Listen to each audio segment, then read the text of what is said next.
மகிழ்ச்சிங்கிறது நம்ம கையில் தான் இருக்குது. காலைல இந்த மாதிரி பேர்ட்ஸ் எல்லாம் பார்த்தாலே மனசுக்கு சந்தோஷம் வந்துடும். அதிகாலை எழுந்திரிக்கிற பழக்கம் இப்போ இருக்க யங்ஸ்டர்ஸ்க்கு இல்லை.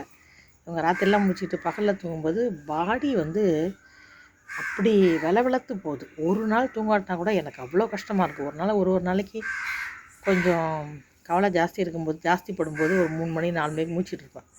திருப்பி காலையில் நீங்கள் 10 மணிக்கு எஞ்சாலும் சரி அந்த உடம்பு வெலன்னே இருக்குது அன்றைக்கி பூரா. எப்படி இவங்கெல்லாம் தூங்காமல் நைட்டெல்லாம் முடிச்சுட்டு பகலில் தூங்குறாங்கன்றது நினச்சா அந்த உடம்பெல்லாம் என்ன ஆகும்னு நினச்சா பயமாக இருக்குங்க. அதனால் இப்போ 4:30 மணிக்கு ஏஞ்சேன். எவ்வளோ ஃப்ரெஷ்ஷாக இருக்குன்னா எனக்கு அவ்வளோ ஃப்ரெஷ்ஷாக இருக்குது. இந்த ஃப்ரெஷ்னஸ்ஸே அவங்க உணர மாட்டாங்களா வாழ்க்கையில் அப்படின்ற ஒரு பயமே வந்துடுது. அதுக்கு தகுந்த மாதிரி இப்போ இருக்க பசங்க ஒன்று எக்ஸ்ட்ரீமாக ஹராஸ்மெண்ட் பண்ணுறாங்க, இல்லாட்டி ரொம்ப தாங்குறாங்க. அவங்களும் ஒய்ஃபுங்களை சொல்கிறதில்ல, ராத்திரி தூங்குமா காலைல ஏந்திரின்ட்டு. அது ஒரு இது ஓடிக்கிட்டுருக்கு.